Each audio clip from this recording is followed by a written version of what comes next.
counter pick there, making sure that she doesn't kind of roll the game around. And the insta-lock looking is going to be Malphite, which does give Maknoon Shen, if he wants it, which does give me a little bit of worries here. But I know Maknoon's been favoring Jace and Malphite both a lot as well, so I guess that makes sense to deny that Malphite away. It's going to give Wicked really good initiation overall in this lineup. So having Malphite means a couple of different things. He can go into the jungle, he can go into the top lane based on what's available and what he needs to do for his team. That's very, very strong overall. His second point, though, is he's got two different roles even among those lanes. He can play as a primary tank, get Frozen Heart, Sunfire Cape, jump on a carry and just kind of sit there and be a meat wall. Yep. Or he can go full-out damage. Sorcerer's Shoes, Abyssal Scepter, Deathfire Grasp, which is the build that Maknoon actually really likes to play, and just kind of jumps in and one-shots a carry and plays as an assassin. There's two different styles here really available. And it looks like CounterLogic Europe looking for a little bit of aggression with their picks. They go for the fast, clear, aggressive jungle Shyvana, as well as that support Lulu. Quite a safe support. This really sets them up for a very huge BP front line. So Snoopy's going to be jungling there on Shyvana, and anything that's backed up with a Lulu just makes tanks that much better. Her ultimate just synergizes with that front line so well. It grants bonus health, and it grants them an aura that slows nearby enemies. So when Shyvana or Malphite dives in, then gets that wild growth triggered, there's not much that they can really do. This tank is now slowing everyone around them. You can no longer evade this guy. He's going to completely just dash the hopes of your opponents. Now, Najin's sword, they rush to pick up Ezreal, who's very safe. He can kite around, he can dash to the bag, he can get away from a lot of things, but he's still a bit frail, and he still, has to, kill the front line before he can move on to kill the back line. So if they can put a giant meat wall in front of Ezreal, they can really delay his damage output and keep him from killing other champions. And we do see somewhat of a team that can poke a little bit here, and there's another one that will as well, the Orianna Sonograb. This is really, really strong. So now they've got actually very similar to Lulu when you grab Orianna, is you've got, you can put the ball on a teammate and then really set yourself up for some really big successes. If Maokai jumps on, she puts the ball on, tosses on Shockwave, puts on Dissonance afterwards. You just put a lot of crowd control on the enemy team. Basically Maokai becomes a vessel for that ball to come out and land more crowd controls. They've got a lot of disruption on this Najin Sword lineup. If someone initiates on, they can keep locking up CLG's lineup and keep picking up kills. They've got crowd control in so many places. Ezreal starts out strong and doesn't fall off. They've got a lot of power overall in this group. Looks like Yellow P is on Tristana, has not locked in yet. We do, however, have that Karthus locked, and they're really looking for a safe pick for the AD carry. This is basically CLG.eu saying we want to pick two late-game champions, but we want to pick somewhat safe late-game champions. Now, no matter who he's against, Froggen really just always does well on Karthus. It doesn't really matter so much. He just always does phenomenally. So he's going to grab that Karthus over and over and over again. There's almost never a reason for him to pick a different champion. He just loves it. It works so well with his team's composition. The Tristana pick is basically just a sideways version of Kog'Maw, where long range, hyperskilling in a late game does a whole crap ton of damage. But the difference is, instead of having quite as much damage as Kog, is instead super safe. Has that rocket jump to get out of bad battles, has that Buster Shot ultimate to disengage the opposition, and when you realize that you're against an Orianna with a Maokai, you might want to pick something a bit safer and instead go for that pickup on that Tristana. So a full late game lineup is here for CLG.eu. They've got a great, very disruptive front line and a hugely deadly back line in the end. I really like this. Maknoon going on to Nidalee to verse Wicked's Malphite. So this is very, very interesting. Maknoon going for that Nidalee wants to play a heavy assassin role, which is scary to me because they're against Tristana, who's going to be able to escape from these kinds of situations. And Nidalee's mid-game is very precarious as well. You often see it being an AD Nidalee who runs for a fast Trinity Force and then builds tanky from there and does all of her damage in Cougar form. Well, when you're up against, Malphite and Karthus and things like that, you're going to take a lot of damage being in melee range just from Defile, just from area of effect damage. It's a pretty risky situation to be in if you're Nidalee. Now, if it's AP Nidalee, maybe that's a bit of a poke comp here. They've got, Orianna in here, they've got Ezreal in here, but they don't really have that same disengage that I would expect to see from a poke comp. So it's Maknoon just really trying to shut down an early mid-game lineup. But as far as endgame goes, they don't have nearly the same kind of endgame as CLG. We'll see if Najin can pull it through, but they've got to pull it through fast. All right, guys, the teams have made their selections. Najin looks to take Game 2 for themselves here in Group B versus CounterLogic Europe. The teams are going into game right now, guys. If you would like to see Najin take a second game as they go back-to-back, let's hear it for Najin Sword.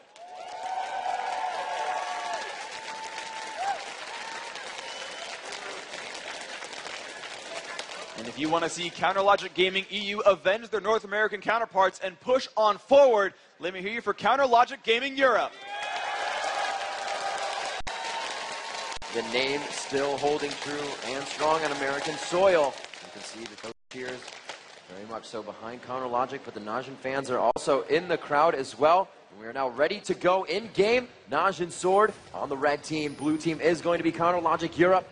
And I have to say, a very somewhat, not very somewhat, yeah, that works out well, right? No, very great, somewhat, I'm going to keep going. Nice. Squishy, but really no team, you're going to see turret dives coming from Najin Sword. This team does not look like they can play aggressive under turrets. A lot of them are squishy compared to the Malphite Shyvana and Lulu coming in with shield as well. So we'll have to see what they can do. It just works out. They've got enough elements that of champions that can just kind of make those turret dives just barely work. So Maokai can disengage from a turret with Twisted Advance. It'll drop him off that turret aggro list, and the turret will switch to someone else. They've got heals and shields coming out from Song and from Mach Noon. They've got a pretty decent chance of this, of opening up a turret dive and following through with the various supports around the map. If you look at the bottom lane, again, you've got Kayn on Sona. When she heals a teammate, gives an extra armor and magic resist boost as well. So in any lane, if someone dies, there's someone there to grant armor or health or a shield and keep that person on that dive. So they've got just the elements they need, just barely. It's, you know, it's not one of those primary tanks like an Alistar who hits level 6 and laughs at all damage forever,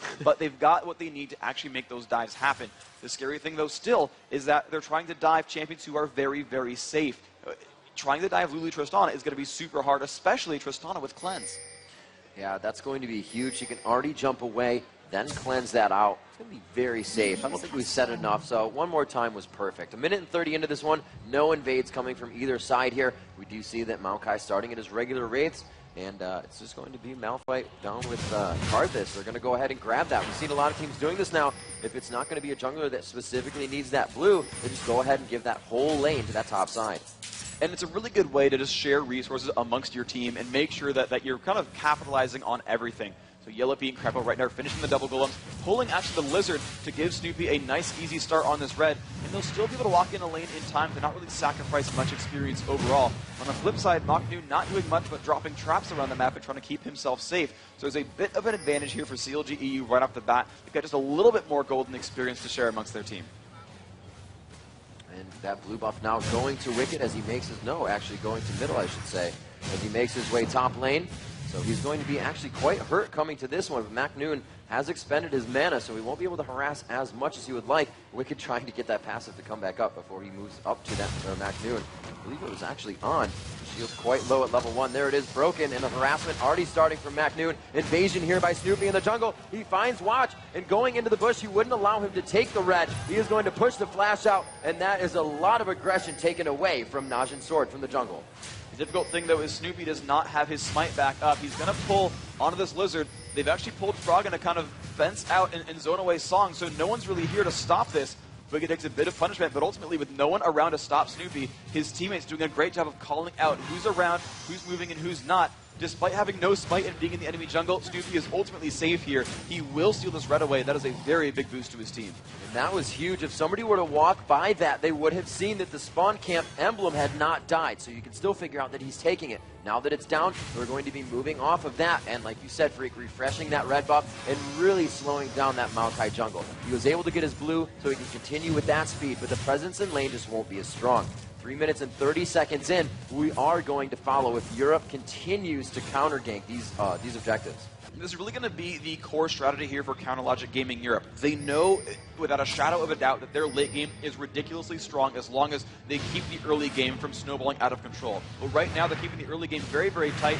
They're down a couple hundred gold just from minion farm, but in general, they're stopping all the possible aggression opportunities. By denying a red buff, you really deny a lot of that gank power that might come out from Maokai. That early slowing from that Lizard buff is very, very powerful. It really helps you pick up kills here. So they're just removing options from the table. Snoopy constantly clearing, leveling up as fast as he can, and he just wants to be present and there to counter gank if something goes wrong. This is really great harassment by Kayn. Usually it's onto the AD carry, but they're just hitting Krepo so hard, forcing him to use all those potions. He's not going to be able to help Yellow Pete in a fight. So what they're doing right now is setting him up almost for the kill, having to flash away from that one. The aggression so strong from that Sona Ezreal poke bottom. But we do see Snoopy coming in, trying to push that lane back and say, not going to go down without a fight in this lane. I am helping each one. This bottom lane is Kane being a complete boss. He is constantly harassing the opposition. He had a ward down aggressively in the enemy branch. He's going to flash in for some damage on Crepo, and there's the exhaust. Oh, a little too antsy there. A beautiful shield by Crepo, but he goes in. The Ignite is on. And a Mystic Shot for first blood going to Prey. That was amazing. And Yellow Pete was a little bit greedy there. He refused to cleanse the Ignite that was put down. That little bit of damage, I think, helped tick him down because there was only one bit of damage left, and that was that one Mystic Shot. And I'm pretty sure it was a... No, he did fit it to level 2 Mystic Shot at this point, but even still, I think he would have been just taking enough to survive it if you just, you know, cleansed that away and said, you know, I don't want to take that damage. But either way, a beautifully timed aggress right there. Najin's sword opening up strong. That is exactly what they need to do. But again, they're on a clock here. They've got to keep it moving because when you hit 40 minutes, it's all going to turn around if they don't end it. Wicked getting so aggressed on right now, but he's kind of hanging out because he knows McNoon does not have much mana. He's not going to be able to heal, and he's not 6 yet, so he can't be in and out on an attack if he needs to. Wicked still playing quite strong here. Like he said before, two of the best top laners in the world going at it. It's no big deal. We do see Snoopy coming up top through the ward. McNoon heading back to his tower. But he actually, I like that strat. He made it look like he was heading back, seeing the ward, moves back in, but he sees Snoopy again. So he's only trying to play the mind game here, not the visual game. Yeah, he is absolutely wasting a lot of Snoopy's time. Snoopy will eventually come back in. Wicked, though, still is going to have enough mana for one more Seismic Shard if he does finally come back in. McNoon with great ward coverage keeps that one away. Snoopy putting an aggressive ward there by the Wraith Camp, and now he's sneaking around through the jungle. McNoon will not see this come in. This is the perfect thing he needs to do here. The turret will give him vision right now, and McNoon is still not level 6. His speed is slowed there by Wicked. The flash is out, the exhaust goes down with the Ignite, and McNoon will surely fall to Wicked. One to the top lane. Excellent gank overall. That is them all using their summoner spells, and that is why you bring Exhaust on Shyvana. She's normally not the best ganker without any innate crowd control, but she's so fast, durable, and just safe overall that you're allowed to bring an offensive summoner, no flash at all in that champion, and still make those ganks happen without dying in return. So he does have teleport. He's getting back to lane quite quickly. He's not going to lose too much experience off of that. But now as they go back, that's 2 Dorans going in the hands of McNoon. And the AP build starting out from Wicked. It looks like they're going to use this ultimate now that he is 6 to start something bottom. This is going to be very, very scary overall. McNoon putting on some aggression. He does, actually, he used his summoner teleport here, McNoon, so he's not going to really roam around the map. I actually don't like that very much. As soon as Nidalee hits 6, she gets a giant spike in power, and with that bottom lane only being 5 and 4, that's actually a very huge relative power jump. So, she really would be able to bully out these champions to make dive happen, but that's not going to be the case here. She's actually going to stay isolated in the top lane for a while and hope that Wicked won't leave either. They did see Malphite coming around there. There's that vision ward in the brush. They're going to stay back here. It looks like they are making for the counter gank. Prey actually fires one off. They know that this fight will not go well with Unstoppable Force, so he gives away that they have a ward there. He didn't even want to deal with that situation. Sometimes you want to bait it out, Freak, but that was smart play there with the amount of strength they had. Yeah, even though they had Watch waiting around on the wings, it was still a level disadvantage. If Kane were 6, they'd say, sure, go for it. Oh, and as soon as he leaves, they are going to get the kill down, and they just play the momentum of that bottom lane. Hitting level 6 first is always a huge deal. That is exactly what happened there. They said, okay, Prey, you've got 3-shot barrage, go. No matter what happens, the root will last long enough, and we're going to give that kill onto Crepo. If Crepo were 6, he might have withstanded that damage, but that's what happens. One early advantage means you've got a half-level window to jump when you've got ults, and they don't, and they played that one perfectly. McNoon throwing a ward down at the blue bush. They're trying to really get aggressive warding down here. Yellow Pete getting a little more range on his shots, and you can see he's harassing a little bit more with that as his passive makes that range longer and longer per level up. Snoopy down bottom as they're waiting. Crepo to get back the lane. The turret's very low here. They prepped it to be taken down. The aggression from this lane is definitely to dive this turret after it's taken. And Yellow Pete has been staying there quite a bit. We saw Prey pushing him back past the turret as they were farming the minions there. And they have their own minion wave coming back up on this. So they should be safe for now. And we'll see Snoopy return to the jungle. Yeah, ultimately, they can't aggress on Kane. He's level 6. Sona has Crescendo and Exhaust up. There is no dive in the world that would work on these guys. As I say, they're going to die. Crescendo goes out. The power cord killing Yellow Pete right away. They turn this one out. Keep trying. Crepo taking a lot of damage. The shield is on. Essence Flux. The caster minions could be the kill, but Prey finally gets the basic attack. And that is just an ill-fated dive right here. CLG, they know they had the numbers advantage, but they had no health. Kane just simply sat there and was like, okay, Crescendo to the face, no problem, thanks for the burst damage, and just picked up the kill, and suddenly all the damage up that they were relying on was just gone. The exhaust came out again, and those cooldowns, those are so incredibly important as cooldowns. They were there, and they just turned that fight absolutely around. 2 kills for nothing. Najin's sword, not only are they making the aggressions right here, and then of course as they have matches where they go for the dragon, pushing themselves up even farther ahead, but on top of that, they're just getting kills thrown at them as well. This is exactly what Najin's sword wants. So that turret goes down, a little bit of a gold lead coming in, 3,000 there, dragon goes down, and they make it 4,500 gold. It's going to be very big for Najin as they come into this game. Kind of finishing some good items, just the boost mobility for Cloud for Watch to get those ganks down for himself. Healing up off of his passive, continues to go around, but here comes Requiem. It may find him 2 kills, but no, Watch has just enough health, and we see Macnoon go down. That was actually absolutely perfect play by Wicked, who actually kind of baited some aggression with the turret, and as soon as Macnoon pulled turret aggro, he immediately jumped the Unstoppable Force, roasted all of his cooldowns, including Ignite, and said, Froggen, pick up 300 gold, man. It was very, very good coordination overall, and really good reflexes, Wicked, knowing that Macnoon just overextended, and he was going to be low enough to get killed. CLG getting some pings down bottom saying, I think somebody's in this forward bush, and we can actually see Prey playing quite aggressively as well, going past that river, no wards as the jungler comes up above him, or support rather, in the jungle. They're going to be able to get those safe wards down, going towards Dragon, making sure it's all clear, but they're going to ward Tribush, and that gives them a lot of room here. Warding that Tribush allows them to see everything coming from the opponent's jungle, and not just down the river. Ping's going down in mid, and they say they put a ward there, so be careful.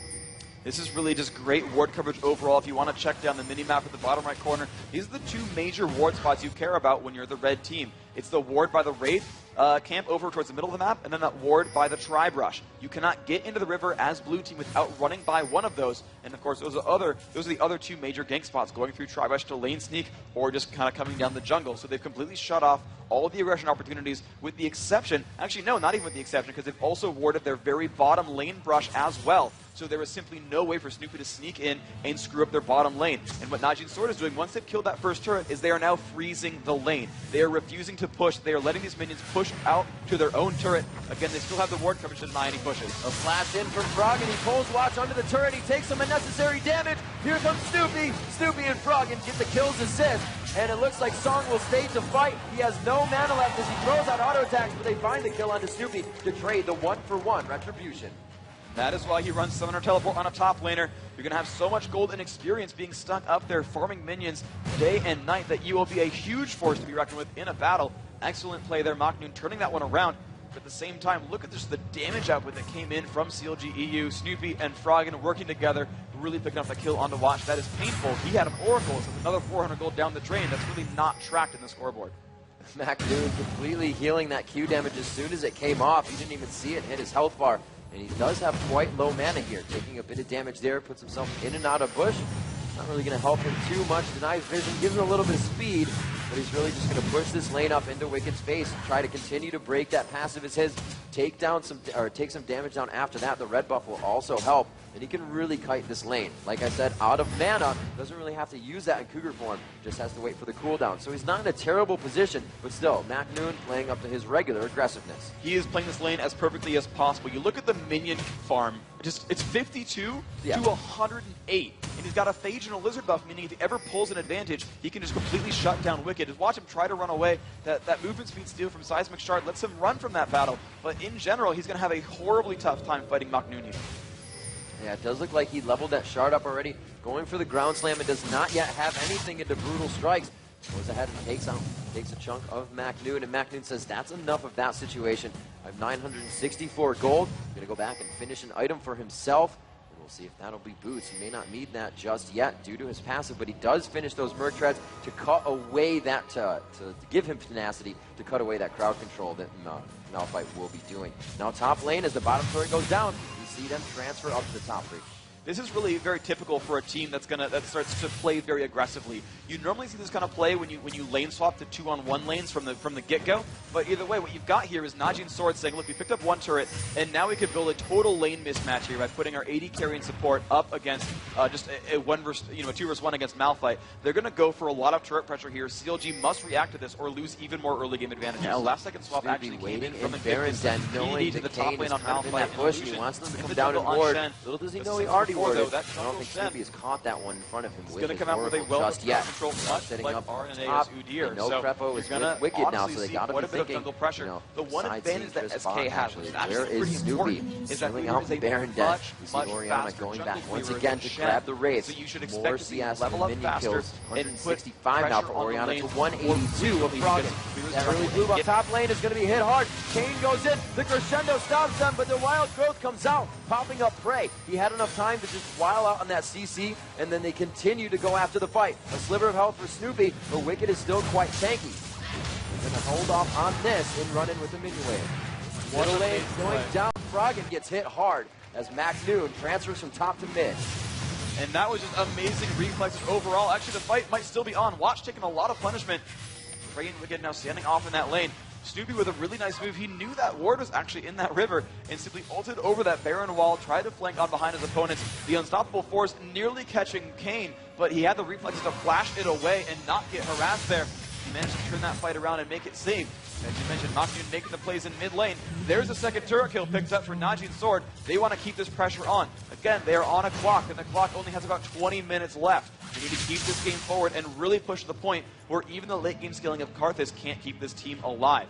If you look at the farm, he's getting there. He's got 180 minions. He is still rich overall. He's containing most of his team's kills. Froggen is going to be the playmaker here for CLG.eu. Watch him. He's going to be the guy to make things turn around. That super early Bloodthirster coming in for Ezreal. It was about 15 minutes actually when he had that. He already has about 30 stacks. He does have 30 stacks on it. You see there's about 80 gold right now in the hands of Yellow Pete, and he has that VF Sword and Scepter. So he's got a good 700-800 gold to go before he can get that. See now as they take down Dragon, that gold going to Najin. And that is just going to put them up 7,000 gold at 16 minutes. They need to keep doing this over and over and over again. The Dragon kill's good. Mid-turret's got to be next. They need to keep pressing onto their opposition. There's not a lot of great wave clears here from CLG.eu. They can't really do much except for Froggen and a little bit from Crepo, but Crepo's not going to be doing all that much damage to him either. It's going to take some time for them to really crush down that minion wave. And meanwhile, Najin Sword, they've got 2 healers, they've got a lot of long-range damage output. They're putting kind of all their tanky cards on Watch and hoping he can scale through this game. And that's actually one small deficit here for Najin Sword. Watch now with Boots Mobility, his second Oracles as well, only 2 assists and kind of low minion farm. Watch is going to be very, very frail throughout this game. The jump on from Tristana, the buster shot, or rather explosive shot, goes down to try and mitigate any of that healing MacNoon can do to himself. They continue to poke down onto this turret. MacNoon using that poke ability of Nidalee to get back and trade damage in his favor. Looks like he will be returning to base as well with 1,700 gold in his pocket. Going to get some good items for him, and he'll definitely feel good in that solo lane by himself, picking up the Sheen and starting the Zeal to his Triforce. Now, Counterlogic Gaming Europe making a good move, pushing for that bottom turret, but the teleport from Mach is going to stop them. They all run away afraid. They actually had a ward, seeing that Song was running down as well. They did not want to put themselves into a bad fight situation. Really what CLG wants to do is buy time by starting a turret push and then saying, oh, okay, you're showing up, cool, we'll leave. They just bought another few seconds on the map. And if they keep making moves like this, forcing Najin Sword to run around and react to them over and over, they're going to keep buying that time and keep building themselves great advantages.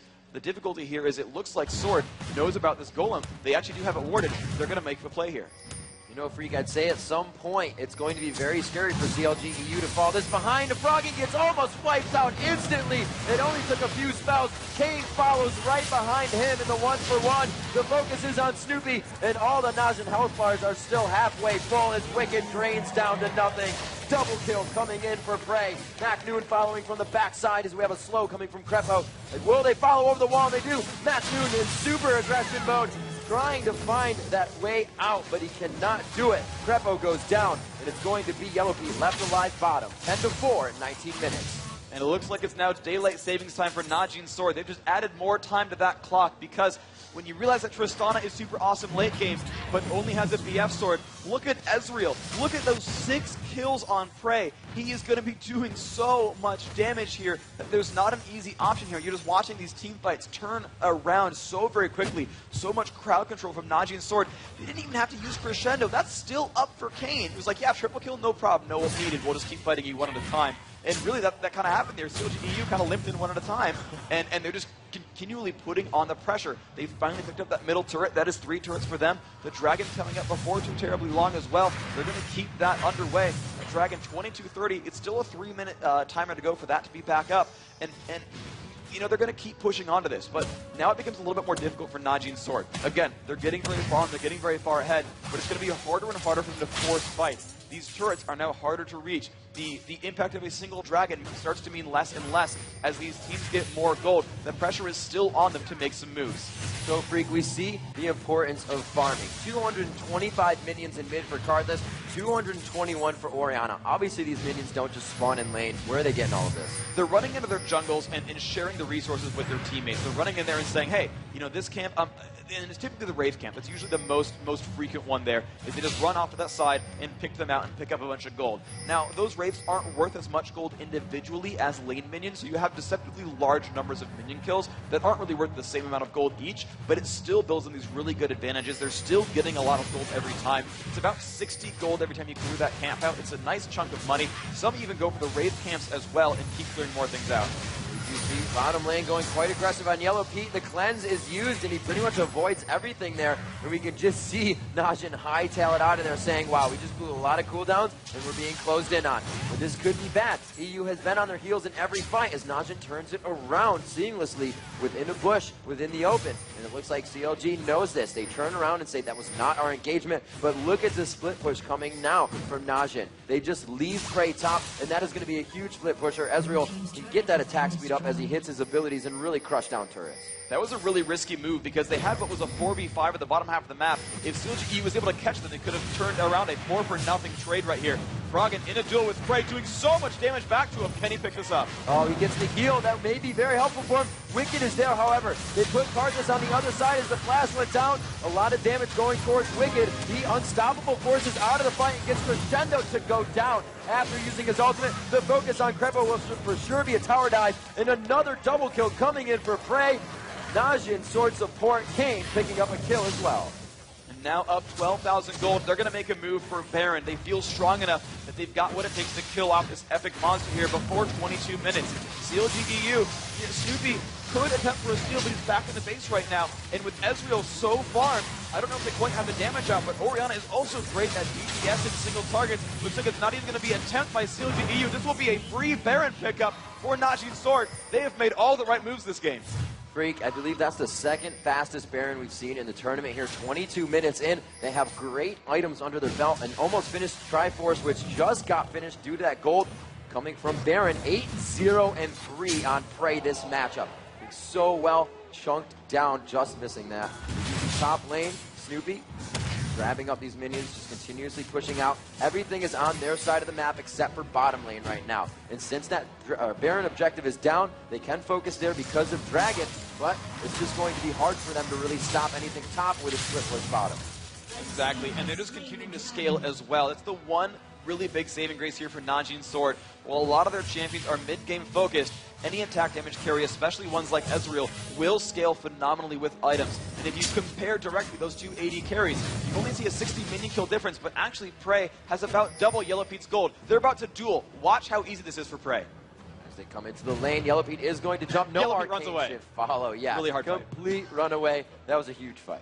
That was a lot of damage being dealt on both sides. That rocket jump really destroying the ground. How much damage? A little. Oh. They didn't actually kill anyone. I can't say it. We do see Froggen chasing here. The layway's just missing. And you're going to catch one of the best escape artists in the game. If he can hit that bush, it's over, and they know it. Getting that passive move speed. Going back into the fight, however, Mac Noon loves to taunt. Yeah, maybe he'll start dancing as they chase him around, too. Maybe lots of banner dancers, boost mobility, control everyone like he did Riot, the Invitationals. Jack knows about that one. But Najin Sword, they're just going to keep the pressure on. This is still exactly what they want to do. CLG will never forfeit a game. They will always stick this one out. I mean, there's that legendary group stage game against M5 BenQ at DreamHack where they were down like 17,000 gold, still won. Always Crescendo bottom. Crepo with one swipe. Actually, rather, that was Froggen going down. Snoopy coming in here. Macnoon able to try and do something for his team. He may go down here. Macnoon just getting out. Can Crepo make the slice? And he does. Hitting it with Glitter Lance. It will be a trade there, however, with the support. Zona now with 3 kills. They take out Nirvana, and it just looks like they will start to crumble under their own turret. They proved me wrong. They have a team that can dive turrets. And they got to that point there where they've got so much money and so many items. Watch finally there with the Heart of Gold, and the Aegis of the Legion is just tanky enough. And again, they've got heals and shields and more heals. It is so hard for them to actually die when they're together as a team. The extra ability power from Baron Buff going to help that as well. The inhibitors now open as well as Prey just stayed at that top lane, dealing more and more damage here. This is looking like a very nice push here for Najin Sword. Yellow P is just forced to watch his structures go down. The inhibitor falls top. They are split pushing the bottom freak, and this is what I just said. It's going to be very hard with the amount of control they have over this game to even stop this right now. The Aegis is out as well. They're starting to help each other in the area of effect zone. So this is going to be very big for them. Trying to initiate on this fight. Macnoon right in the front with Song.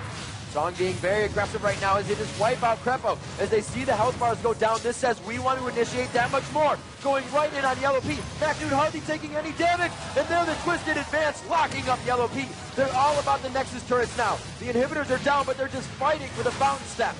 They are keeping them on the fountain and not even letting them heal. Macnoon getting hit up by the fountain laser, but making it out. The Hex Trigger keeping him alive after that shard hits him. They drop another inhibitor freak, and right now they are just burning down this base with fury. And this is so good for them. They can actually keep pushing despite being a little bit low on health. The Baron buff offering health and mana regeneration. 2 members of that team actually have heals. Macnoon is back to half health despite almost dying, taking a lot of damage from that fountain laser just a little while ago. They are ready to push down this mid lane as well. CLG knows it. They're actually set up and ready to defend this. They know they can really not hold against 3 dead inhibitors. But look at the burst. Froggen taking a lot of punishment as punishment for trying to be, nearby to the enemy team, and they're just going to keep pushing forward. Another turret is about to go down. This is not going to be good. They have a little bit of time to work with here. EU needs to at least hold off for 3 more minutes. At 29:06, that Baron is going to come back up, and they need to dance it out in the best dance they've ever had of their life. Najin is so far ahead right now, 20,000 in gold, and they have 8 turrets to 0. They have a complete shutout game going for them right here, and that momentum from the first game is just carrying over in numbers. Oh, wow. And Najin Sword finally getting themselves back into the base as well. Just bought a whole bunch of items. Zeke's, Shirelia's, Rabbit and Death Cap, another Oracle. So, hey, why not? Let's bring 2, sure. They are just completely scaling throughout this game. You can see a 20,000 gold lead. But the one good thing here for Counterlogic Gaming EU is if they can hold, those 2 dead inhibitors are actually going to feed them a lot of gold. You'll notice that Najin Sword are only farming in their jungle. There's not a lot of gold in the jungle, really. There's a lot more gold coming in from those side lanes. You're seeing Yellow P finally finishing that Infinity Edge. You've got Wicked on Malphite finally starting to get some items for himself as well. The Sunfire Cape is done. He's still able to initiate. He's still got a lot of base damage. You've got to realize that even though Ezreal is super farmed, he's level 17, he's got a lot of offensive items, he doesn't have a lot of defensive items. Now, unless Macnoon and Song can really put up a lot of support onto him in a burst scenario, he is still burstable and killable if all of CLG.eu is able to collapse. This might still be risky if the fight goes exactly perfectly for CLG. Now, Freak, when you're this far behind in a game, and so actually the fight may happen here, so we're going to get ready for that, as Wicked tries to Unstoppable Force through there and execute onto Prey. If his team doesn't have enough damage to follow up, how do you now start this fight that you came to try and do? Well, they want the turret on their side if possible. Like, this is an example right there where Prey is in there in minion range. He's going to initiate in. Let's see what they can do. Unstoppable Force and Wild goes for off. Wicked is the focus, and he gets out alive. 2 members drop instantly. Froggen and Snoopy go down. The Requiem comes out for a bit of damage, but it looks like it just tickles Najin. The GGs are coming out as they push the final turrets in the game, and that is going to be Yellow Bee heading for his fountain. Macnoon jumps on the fountain and flashes off the fountain. They are finishing the last Nexus turrets now.